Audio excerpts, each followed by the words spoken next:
Et de retour au Majestic avec toujours les interviews des athlètes élites. On a commencé avec l'OCC et puis on a eu la CCC et là ça y est, on arrive sur la grande course du TMB. Un Français parmi beaucoup, Aurélien Dunant-Palaz qui prend une magnifique deuxième place sur cette UTMB 2021. Merci beaucoup d'être avec nous. Merci à vous de m'accueillir.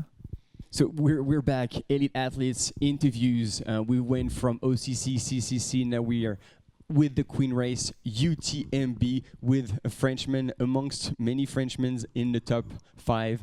Aurélien Dunant-Palaz, second place of the 2021 UTMB.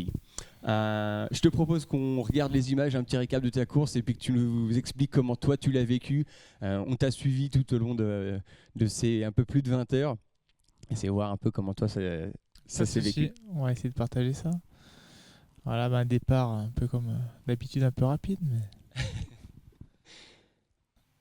Donc là, on est... Là, je pense qu'on était déjà à Courmayeur. Ouais, c'est ça. Ça sortait de Courmayeur. Là, c'est dans la nuit avec Germain. Ça doit être le Grand Col Ferret. Ouais, Grand Col Ferret où il fait bien froid.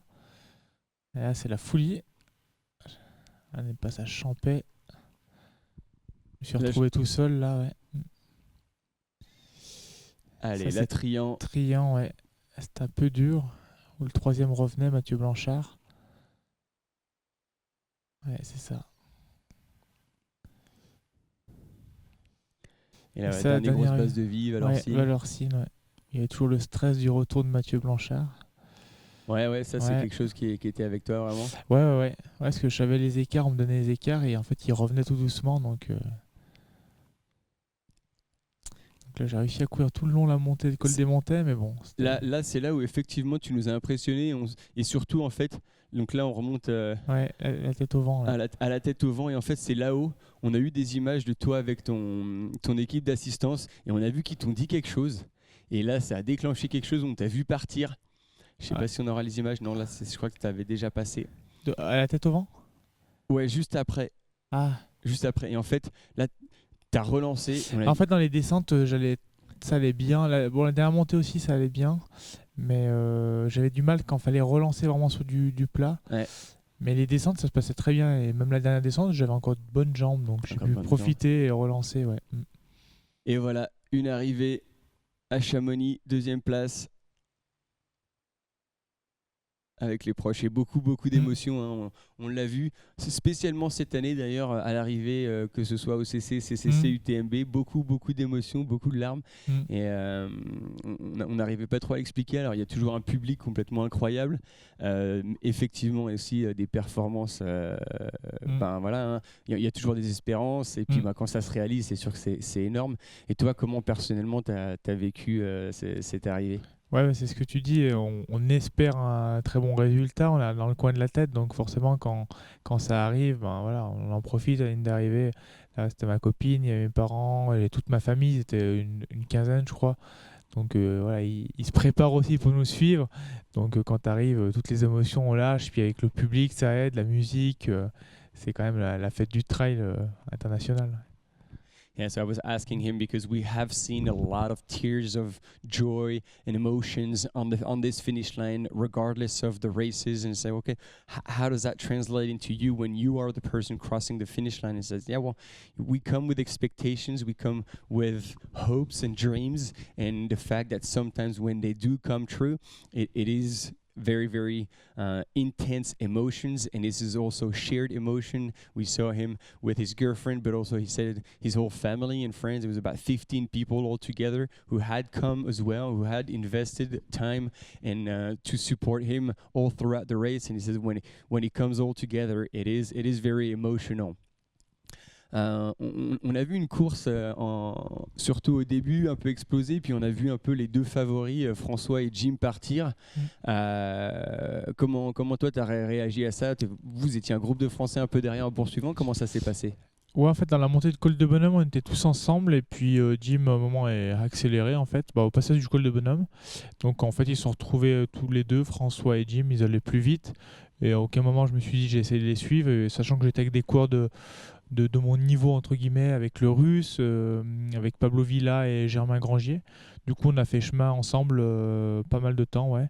Et ça permettait de passer la nuit pas trop loin. Puis on voyait les deux favoris qui étaient un peu devant nous, environ 5 minutes. Donc sans trop s'inquiéter. Et puis voilà, on attendait de voir comment ça allait se passer jusqu'à la fin de la nuit. Voilà, on progressait bien. Puis moi, chacun français avec Germain, on pouvait discuter, c'était cool. Yeah, so I was asking Aurélien how the start of the race happened when they were in a group, and then eventually François and Jim pulled away. So he said, like, I had other runners around me about the same level, so I was like, this is where I need to be. So they let them go. Only François went with Jim when he put an attack. It was still early on. We saw you guys with Pablo Villa, with Dimitri Mitayev, and Germain Grangier come into Courmayeur at 80 kilometers all together, and then leave as well. When was the moment for you that you believed it was going to be a podium? Because you mentioned to me while watching the images that you were running scared at some point because another Frenchman, Mathieu Blanchard, was starting to creep up on you. So how was the last part of the race mentally? Donc, je te la refais en français. Donc, vous étiez dans un groupe, effectivement, à Courmayeur, encore pas mal de Français. Il y avait Pablo Villa, il y avait Dimitri Metayev, qui a dû d'ailleurs abandonner à Courmayeur. Puis ensuite, vous étiez ensemble. Il y a Jim qui a sauté, tu te retrouves en deuxième place, mais ça revient derrière. Il y a Mathieu Blanchard qui est assez costaud, qui est en train de revenir. On te donne les écarts. Comment ça se passe dans ta tête là sur cette dernière partie de course? Ouais, alors en fait, Mathieu Blanchard, j'ai compris qu'il revenait quand je suis arrivé à Champais, parce qu'il avait repris 3 minutes depuis la Foulie jusqu'à Champais. Avant ça, il n'y avait pas le stress que ça revienne de derrière, donc j'étais plutôt dans l'optique. Voilà, c'était plutôt la bataille avec Germain, bon, sachant que depuis le début, on se passait des relais, tout se passait bien. Et puis j'ai vu que j'étais plus frais que lui, donc j'ai accéléré pour le lâcher dans la montée sur Champais. Mais après, ouais, c'était plutôt d'essayer de conserver cette deuxième place parce que je voyais Mathieu qui revenait quand même assez fort. Et puis les écarts avec François se maintenaient, mine de rien. Voilà, ça bougeait pas trop entre montée et descente. Je tournais autour du quart d'heure en gros. Mais ouais, la fin de course, c'était vraiment la bataille pour la deuxième place. Ouais. So the answer was when before entering the critical aid station of Champelac, where we say the race truly starts, he was together with Germain Grangier, and he felt a little stronger, so he pushed on the way up to the aid station so he could drop him and leave the aid station on his own. But then he had the splits, and even though there was not much more or less of a gap between him and François, he was looking ahead, but then realized that Mathieu Blanchard was actually gaining on him, and so he pushed as much as he could. He said earlier that on the flat it was hard to just get another gear. However, going uphill and going downhill, he was still moving extremely well and finished actually pretty close to François. Et ouais, parce que finalement, tu prends une deuxième place, mais t'es à quoi? T'es à moins d'un quart d'heure, même pas? À 12 minutes 30. 12 minutes, ouais. Exactement, de François. Est-ce qu'il y a un moment où tu t'es dit, en fait, je vais arrêter de regarder derrière et je vais essayer d'aller le chercher? Alors, de toute façon, je pouvais pas aller plus vite. J'étais vraiment à fond pour pas qu'il revienne de derrière. Et en effet, je me disais, de toute façon, donne tout. Et puis, si François a un problème devant, j'essaie d'en profiter à ce moment-là. Sachant que dans la descente, je voyais clairement que j'allais plus vite que lui. Donc si à la flégère, je sais pas si je me retrouve à 2 ou 3 minutes de lui, j'aurais tout donné, mais bon, c'était pas le cas. Il y avait 13 minutes, derrière il y avait 15 minutes, donc j'ai profité de la dernière descente en maintenant un bon rythme. Ouais. Ouais, je crois que c'est ça. Et d'ailleurs, on l'a suivi avec la Web TV, on regardait les écarts, et puis je crois qu'il y a même un moment où tu te rapprochais. Et on a eu, je sais pas si c'était au même moment, mais en tout cas on avait les images de toi avec ton équipe une fois que tu es passé à la tête au vent, non, tu étais encore en train de monter, t'étais encore en train de monter à la tête au vent, c'est ça. Et François était avec un de nos cadreurs et on dit ouais, là il y a les écarts, et en fait ils ont donné les écarts, et là on l'a vu ranger les bâtons et repasser une vitesse. On voit que tu devais être en train de revenir, ou au moins ça se réduisait.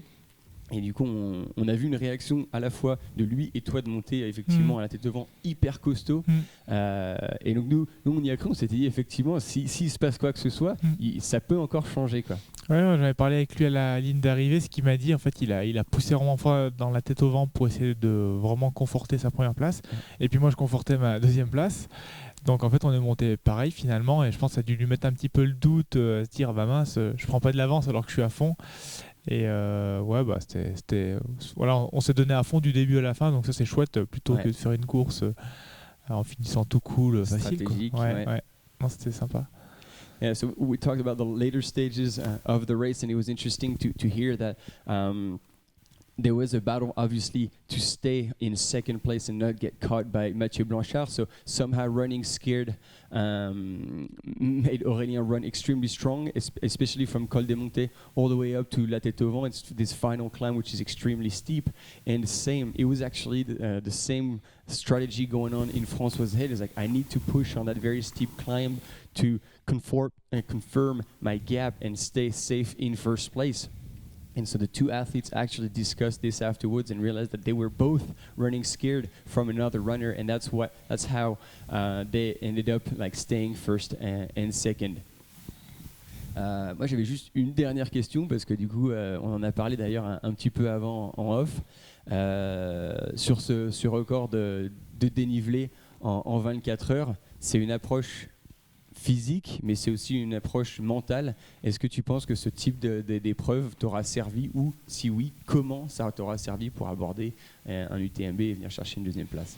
Alors ouais, c'était surtout le moyen de me faire une première expérience sur un format aussi long, parce que jusque présent, j'avais jamais pris part à une course de plus de 13-14 heures. Voilà, j'avais fait une course à Madère, Transgran Canaria, mais j'avais aucun effort de plus de 14 heures voilà, dans les jambes. Donc le projet de 24 heures, c'était un peu l'idée. Bon, on est passé, il y avait la pandémie, il n'y avait pas de course, donc ça faisait l'occasion de créer un projet. Voilà, c'était un bon défi, puis il y avait un peu tout le contexte, c'était sur mon petit village et tout.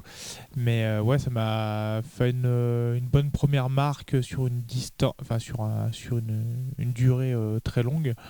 Et ouais, de travailler ça, parce que l'ultra, faut en faire. Et je pense qu'avec le fil des années, on acquiert de l'expérience. Et puis après, ça devrait se passer de mieux en mieux, j'espère. Encore. Yes, I was asking Aurélien a last question, a parallel between his race at UTMB and what he has achieved, because he did a 24-hour record of the amount of vertical climb. And he said, like, the goal for this climb, beside the fact that it was the global pandemic and there was no races going on, so it was a good excuse to create a project and stay motivated. The goal behind that was actually to step up to a much longer time effort, because before that he had only raced for like 12-13 hours. And so looking ahead and at the UTMB, he thought that was a good way to have a first experience, a first mark over 24 hours. And he said that helped, and I'm hoping that the more experience I'll have, the better it will be. Merci beaucoup, félicitations encore pour cette deuxième place magnifique. Tu nous as fait rêver, comme François et comme tous les autres Français là qui ont fait sur ce top 5. C'était absolument phénoménal, et puis on espère te revoir un de ces jours dans la vallée de Chamonix. Ouais, avec plaisir. Merci beaucoup à vous. Merci Aurélien.